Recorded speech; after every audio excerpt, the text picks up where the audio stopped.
How are you? Well, I am good. Thank you for having me on. I want to share a little bit of that Holly Dolly Christmas with you. Well, I'm glad you got to. I got to tell you, it's cool to talk to you. When I first started to learn how to pick the banjo, I used to play your version of Cash on the Barrelhead off The Grass is Blue an awful lot. So it's cool to meet you. Oh, great. I always loved that song. Did you ever get good on the banjo? I got okay, I got good enough anyway. Oh, okay. Well, good, because I love the banjo. I love to sit around and still write with the banjo sometime. Well, yeah, I got good enough that I'm here on the radio anyway. Well, good. Listen, congrats on the book. You collected the stories behind 175 of your most beloved songs in this new book. It's called Songteller. What did you learn about yourself as a songwriter from looking back at all these songs you've written over the years? Well, when I was writing those songs, I had no idea that one of these days I was going to be sitting around for 2 or 3 days talking about them with Robert Orman, who is my dear friend. He's a country music historian. And when they started putting the book together, well, he was asking all these questions, and I was really having to dig deep. And I was having to remember things I had wanted to forget. I had wanted, it's like it was really like at the end of the day, I was just kind of exhausted in a good way, but it was really kind of like therapy. And I just really hadn't thought about all those songs, but it took me back in time, and it was good and bad. So I really had a chance to revisit and think about why I wrote the song, where I was emotionally at that time, where I was physically, where I was living, what I was doing, and just why I wrote them. So it really it's fun for me, but it was kind of draining in a way. I bet it was, and I want to go through some of these moments in the book. So you talk about when you were just about 5 or 6 years old, you started writing songs. Then you get serious about writing songs when you're around 7. I mean, how serious can you be, and how serious were you about writing songs when you were 7 years old? Well, I got pretty serious because, well, my mother's people were all very musical, and everybody played musical instruments, and we were always singing and playing. And anytime anybody would come through, I'd make them show me chords on the guitar. And I would hear my mom and my aunts and all the women sitting around, or just people just talking about people that had been in the war, killed in the war, or somebody's son got murdered up at the sawmill, or I would just hear all these stories. So I knew all these stories, and I absorbed everything. So it was easy for me to write, and I had the gift of rhyme early on. And then when I learned to play that little guitar, my heart was always heavy, and hearing all these songs. So that was kind of how I kind of channeled all those feelings, even whether they were happy or whether they were sad. I started doing it really early on. So it was easy for me to gather up information and inspiration from other people's lives. What kind of songs was your mom, like what songs was your mom singing around the house? Well, the songs that my mom used to sing were a lot of those old songs from the old world, from England, Ireland, Barbary Allen, Yeah. Pretty Fair Miss, all those old songs that really told stories about. That's how people used to carry the news back in the day, before you had radio like you, Yeah. before you were on the radio. But they used to write them as ballads. They were called ballads, and they would carry them from town to town. So where it would be Knoxville Girl or Down by the Banks of the Ohio, all those great old songs like that. So that's what Mama would sing, and that was just kind of embedded in my soul, like Fair and Tender Maidens, all those songs. And I write a lot. They kind of have that old-timey flavor. Well, I'm happy you mentioned, because the banks of the Ohio, I didn't mean to interrupt you there. I'm sorry about that. You didn't. The banks of the Ohio is a great example, and only say that you'll be mine and in no other arms entwined, down beside where the waters flow down on the banks of the Ohio. It's a murder song. It's about, it's killing somebody who wouldn't marry you. Yeah, exactly. It was about a boy that, took the girl, and she just said, no, I'm not going to marry you. So he killed her and threw her in the river. And I guess when they say banks of the Ohio, that was in England, not here in Ohio, not in Cleveland.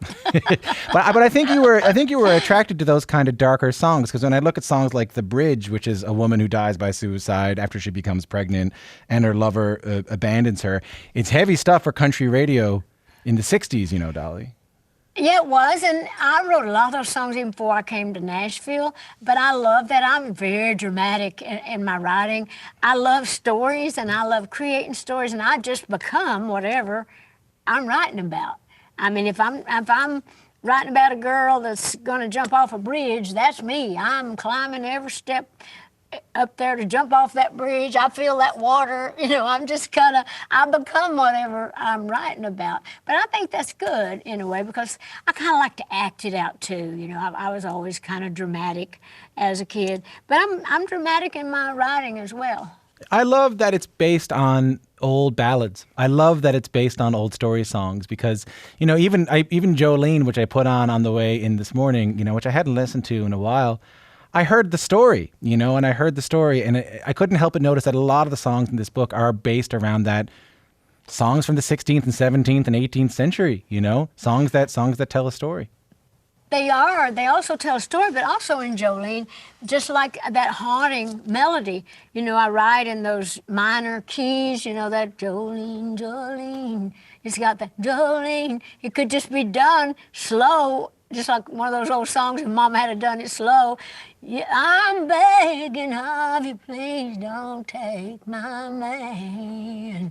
You could do that as a ballad, and with those old haunting minor chords and all that. So without me even realizing it, that's just in my Smoky Mountain DNA, and that just kind of embedded in me. But yeah, I love telling stories. Yeah, you're singing it like Oh Death there, You're singing it like... Yeah, it's like Oh Death. This is like almost all my songs could be done like Oh Death, I guess. Especially those that have those old-timey melodies like that. When you were 5 or 6, before you got serious, one of the songs you wrote was called Little Tiny Tassel Top, and it was about a doll your mom made you from a corn cob. What does that tell you about your childhood, that you'd write a song about a toy that your mom made you? Well, it told me that little doll, we didn't get like store-bought toys and all that stuff. So we had very little, very personal little things like that. But we always grew our own corn, and we had to shell and shuck and shell all that corn in big buckets so Daddy could take it to the mill, down to the grist mill, and have it ground up for cornmeal. So, but we had all these cobs and all these shucks and stuff laying around. But we also had this one particular doll. We always had the poker in the fire to poke the fire. But I took this little cob, and Daddy burned some eye holes in it with the poker, and Mama took the tassels that had come off of the corn that we were shucking, and so she glued the tassels back on, and she made a little dress out of the shucks, and kind of made me a little doll. Well, it was mine. It was personal. That was my own little doll, and she had tassels on her head, so I called her Tassel Top. And so, of course, she was my doll, and I had emotions for her and love and feelings for her. So I wrote the little song about little tiny tassel top. You're the only friend I got. Hope you never go away. I want you to stay. And of course, I wrote several things. Mama had kept that in a box, all through the years. And years later, Mama said, I got some stuff I bet you'd like to have. And so she had several things that I had written, that she had written down that I had made up, because she's fascinated with my rhyming and singing that little song. So, and then that kind of brought that back to me. But I was writing before I could ever write. She was fascinated with your rhyming. She saw little Dolly in the house writing songs and went, "What is going on? What is going on here? What is she doing?" Well, she loved it because, we all, we were all creative, but when I started playing my little guitar, I got serious, and Mama would always, and I have a sister and 2 brothers older, and there's 8 kids younger, so I was kind of one of those kids that needed attention, and I wasn't going to get any extra unless I was going to get my butt busted or was in trouble or needing to do something. So, but I just kind of lived with my music. I lived in my little guitar, and I just created my own little world. And Mama, she would be fascinated with the songs that I would write, and she would, when people would come to our house, Mom would say, "Run and get your guitar," and then she'd say to them, "I want you to hear this song this little thing wrote," and so I thought, I'm getting all this attention and I'm doing something special, so that kind of just encouraged me, and so you don't know what's going to inspire you or encourage you, but I realized I was getting attention doing it, and I loved doing it, so it just became my thing. I think of you, you go on to become the icon that you are, the huge success that you are, and then you spend your time, you find yourself in Los Angeles, and you're meeting all these people who were rich, and all these people who probably grew up in circumstances that were very different than yours. People who grew up perhaps with a lot of money, people who grew up with a mansion on the hill, as Hank Williams would say. What's the biggest lesson you learned, you think, from growing up the way that you did? Well, I think the biggest lesson I learned from growing up like I did is being grateful. Yeah. Being thankful and understanding all people and understanding that it's not about money. If you do good at what you do, you're going to make money. But I'm not the least bit intimidated, and I never was, by people that had more than me, even in those early days. I seemed to could fit anywhere.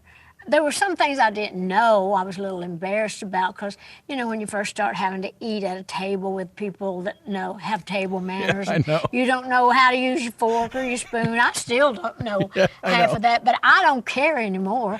If it's there, I'll use whatever's there, But, I just remember more than anything in those early days just being uncomfortable because I was out of my element. But I learned soon enough that it ain't about all that. As long as I've got good manners as far as not talking with my mouth full or something like that. But as far as I just kind of watch other people, what they do, and I just follow along with that. But anyhow, I just never felt out of place because I was always self-contained and I was always comfortable with who I was, and I still am. I mean, there's something deeper there, I think you see something deeper in people than other people might be able to see, and maybe perhaps I'm overthinking it a little bit, but I can't help but think when you go to a Dolly Parton concert, you'll see drag queens in the aisle, and you'll see truckers in the aisle, and I feel like you have an ability to bring people of different backgrounds, of different ideologies, of different ways of thinking, kind of all together. What do you think is behind all that? Well, I think a whole lot of that is that people relate to me because I did grow up with humble beginnings. I think people can relate to me in every way. And like my gay following, they relate to me because they know I love people. I accept everybody for who they are. I am not a judgmental person. I love everybody. I really do. I really care and want to care. That's the Christ spirit, I think, that I just think we're supposed to love our neighbor as ourselves. Yeah. We're supposed to care. We're supposed to try harder than we are these days. But I also think that I relate to every personality in my own family. Like I said, there's a whole big bunch of us, and I see somebody in my family in everybody in the audience. There's gay people in my family, there's truckers in my family, there's plumbers, or there's farmers, there's rebels. There's somebody in my family is in everybody I meet. So, but I have an open heart. I want to love. I want to be loved. I want to create good things. I want to uplift people and glorify God, even though I'm not out here to preach. Everybody's got their own faith. I'm not saying just because I believe it, you have to believe it. But you got to believe in something, and you certainly need to believe in love. I love that love is the core of it. It's the thing that we're brought up with, but we can forget about it, Yeah, it's true. Well, they're giving me a wind-up like I've got to go. Oh, no, I just started. I got at least 3 minutes, I think. I got at least 3 minutes. They said you got 3 more. He says he's got 3. Okay, let's go for it. Well, we won't listen to them. Yes, you know what? Lock the door, Dolly. Okay, I've locked it. Yeah, all right, good. But you talked about this. You told Billboard, and I know you don't talk about this stuff too much, but you told Billboard that you support Black Lives Matter. You said, I understand people having to make themselves known and felt and seen, and of course Black Lives Matter. Do we think our little white asses are the only ones that matter? No. Why was it important for you to let people know that? Well, I was doing an interview, and that was during that time, and the interviewer blatantly asked me, do you think Black Lives Matter? I said, are you serious? Of course Black Lives Matter.